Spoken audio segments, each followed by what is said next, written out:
All right.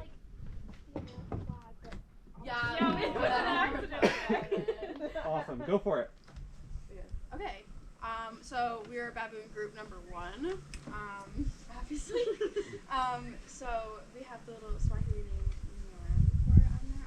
Our hypothesis for this was to measure co-population initiated by females specifically, and we thought that the initiation by females would occur more often, and co-population would happen, like the actual act would happen more often at a higher success rate.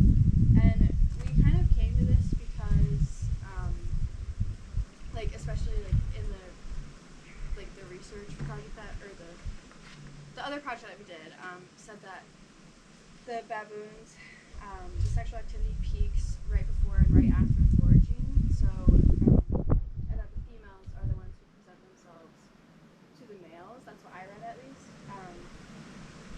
So we kind of like measure 2 different things, it being initiation and then success rate. And also when we were we kind of observed them a little before the project, and we noticed a lot of that too. So we sort of based it off of that. So for methods, first thing we had to do was find it true with baboons, which we all know. All the baboon people know that was a little harder than what we had thought, because normally they're here, but when we need them here, they're not. So we walked around seemingly a long time. We were starting off strong, and then we went downhill a little bit, and then uphill, quite literally. And I think the first day we started here and went up and around and up and down and up and down and up and down the hill, and then around here, and we were right back here and there and there and there. So they're all over. So we had to play around a little bit to find out where we could stand and how close we could get to them before they moved. And that was a bit of a struggle because for a while we get too close and they would move and we'd stay too far back and then we couldn't see them.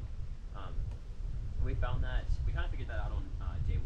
So then today we saw them and then they disappeared again. So we came back to find them, and like I said, they weren't here. We had to go back out.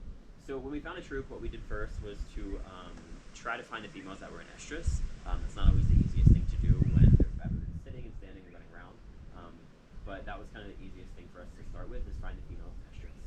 After that, we would watch them closely to see if a male would come up and initiate, or if she would present herself to the male, and then whether or not either led to successful population.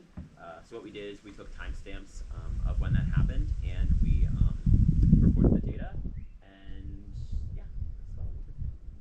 Yeah. So also just off of that, when a male initiates, it's more of like a spontaneous thing. You don't really see much of like a beforehand. He kind of just goes for it. Versus a female, you're gonna see her kind of get low and stick her butt like into the nose of the male is what we were looking for specifically. So this is the data that we collected. This right here is yesterday's PM session, and you can see, so these have the same key. However, you're only gonna see 2 things on each of them, so there was no overlapping with what happened, which was kind of interesting. And here you can see this area here is the female initiation that was unsuccessful. So they put their butts into the male noses, and the males declined. It's true. I don't know the scientific. Can you tell us the numbers, just so we have some? Yeah, just 1 second.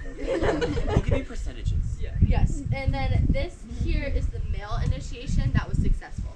So the female initiation that was unsuccessful yesterday was 80%, and the male initiation that was successful was 20%. So 80% of all of the copulation that we saw was the females trying to initiate, and it was failed. And 20% was the males initiating, which was successful. In total, we had 5 cases this day. It was very difficult to see, especially because when we're out here, it's very different from here, is that you can't see the whole tribe at once. When we're here, we can see 20 baboons at the same time, and we just tried our best to see as much as we could out there. And then this morning, it was a little bit different with what we saw. So this area here is 33% of all the copulation we saw today, and that was the females that initiated it, and they were actually successful this morning. This 66% is the male initiation, and it was actually unsuccessful. So we kind of see a swap in the days, that the females were unsuccessful yesterday night, and the males were unsuccessful this morning. So another thing that we did kind of look at, not as seriously, was kind of a difference between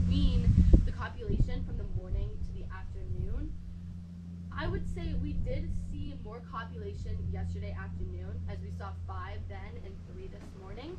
And it's also very difficult because as Kat did her research, she said that copulation actually occurs after foraging.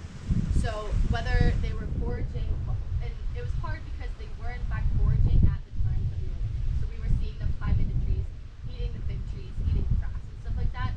So we would expect to see less copulation during the times that we did watch them. Yeah, so basically after looking at the data, we concluded that the first part of our hypothesis was correct in that there was a higher frequency of copulation that was attempted by the females initiating it, because that was like the majority of this day. And then, however, because they did get turned down so many times, they actually had a lower success rate compared to the males, which was kind of the opposite of what we thought.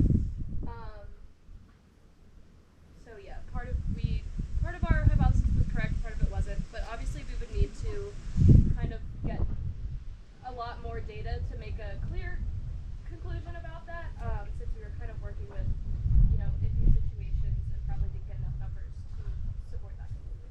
Yeah, so I think it was actually very interesting though, because as you guys saw, the baboons did come back before lunch. So we did sit and watch them, and what we observed then, we didn't do it numerically, we were just watching to see. It did kind of show that the females were attempting more than the males, first of all, and second of all, being unsuccessful in most of those cases.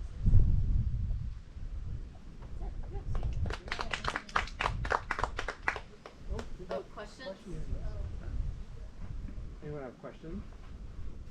You two can't ask I questions. think Paul has a question. I have the same question that Dr. C asked. So you gave us those percentages. Do you have what are the raw numbers of number of?